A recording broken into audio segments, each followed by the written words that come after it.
Mesdames et Messieurs les membres du gouvernement, Monsieur le gouverneur de la Banque centrale de la République de Guinée, Excellences, Mesdames et Messieurs les ambassadeurs, Mesdames et Messieurs les représentants des partenaires techniques et financiers et représentants des institutions internationales, Monsieur le Premier ministre Loum, Mesdames et Messieurs les hauts cadres de l'administration, Mesdames et Messieurs, chers invités, permettez-moi, à l'entente de cette allocution, de saluer au nom du Président de la République l'initiative de la mise en place d'un cadre de concertation et de coordination entre le gouvernement de la République de Guinée et ses partenaires au développement. L'appui constant que la Guinée reçoit de vous, chers partenaires, est la preuve éloquente de votre engagement à nous accompagner pour relever les défis de l'amélioration des conditions de vie de nos populations. À cet effet, je voudrais vous adresser mes vifs remerciements pour vos efforts louables en vue de rendre opérationnel ce dispositif de concertation et de coordination dont vous êtes partie prenante au même titre que le gouvernement que je dirige, dans un esprit de redevabilité, conformément à l'esprit des principes de la Déclaration de Paris. Je me dois également de vous réitérer la profonde gratitude du gouvernement pour vos précieux soutiens dans la lutte contre l'épidémie de maladie à virus Ebola. Vos efforts sans répit, conjugués à ceux du gouvernement, ont permis de vaincre cette terrible maladie et de s'engager sur la voie de la relance socio-économique du pays, dont la stabilisation macroéconomique, le retour de la croissance, ainsi que la conclusion du programme de la facilité élargie de crédit avec le FMI sont les aboutissements les plus significatifs. Mesdames et Messieurs, nous nous retrouvons aujourd'hui pour la troisième fois depuis 2014, dans le cadre d'une concertation institutionnalisée autour des thématiques portant sur les informations générales du gouvernement, la planification stratégique et les dispositifs de coordination, de mise en œuvre et de suivi des projets et programmes. Ces thématiques, qui sont une préoccupation actuelle du gouvernement, s'inscrivent également dans le cadre de la responsabilité mutuelle. L'objectif fondamental étant de partager nos points de vue afin d'améliorer l'efficacité de l'aide publique au développement dont bénéficie notre pays pour assurer la mise en œuvre efficace de son programme de développement et répondre ainsi aux aspirations profondes de nos populations. Mesdames et Messieurs, après Ebola, et la conclusion pour la première fois d'un programme avec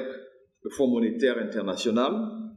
la Guinée est pleinement engagée à poursuivre les efforts tout en préservant les acquis, en vue de maintenir une croissance dynamique, durable et inclusive. Toutefois, pour atteindre cet objectif, nous devons absolument améliorer la gestion des projets en évitant de piloter à vue et d'orienter nos efforts là où ils ne devraient pas être. Nous devons impérativement gouverner autrement en mettant nécessairement l'accent sur la bonne préparation des projets et programmes,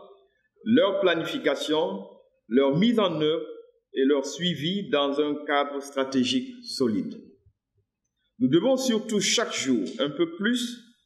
veiller ensemble au renforcement effectif des capacités des cadres et agents publics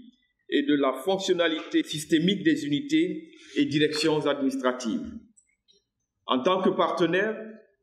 l'amélioration du cycle des projets nous incombe à tous. C'est pourquoi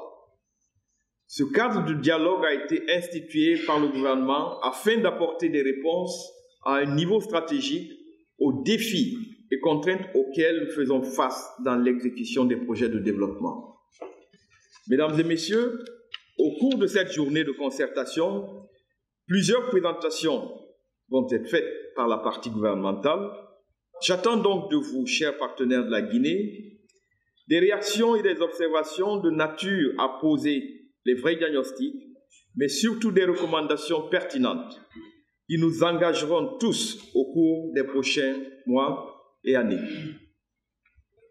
Ces recommandations doivent être mises à profit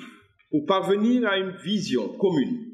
sur la façon la plus optimale d'adresser la problématique de l'efficacité de l'aide dans notre pays. Le plan national de développement économique et social offre ainsi l'opportunité de disposer d'un cadre de référence stratégique unique et votre apport, chers partenaires, sera vivement sollicité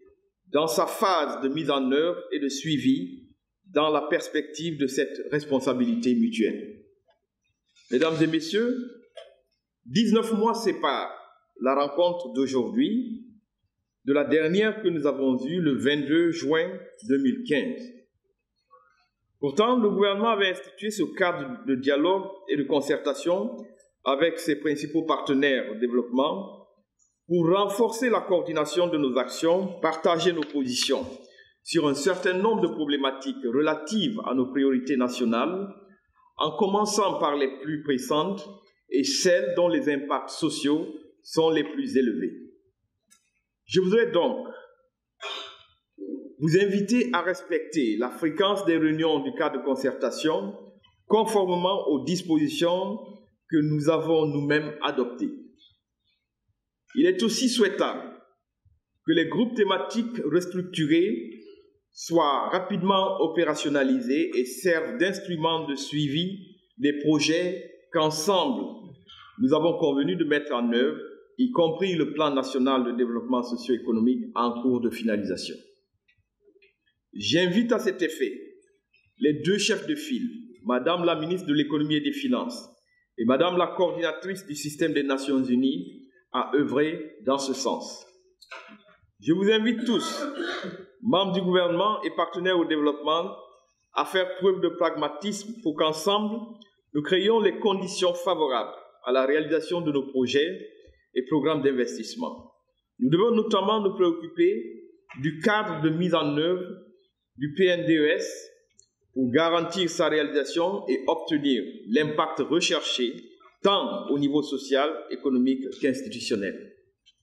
Mesdames et messieurs, vous l'aurez compris, les questions qui seront abordées ici aujourd'hui constituent des priorités pour nous tous.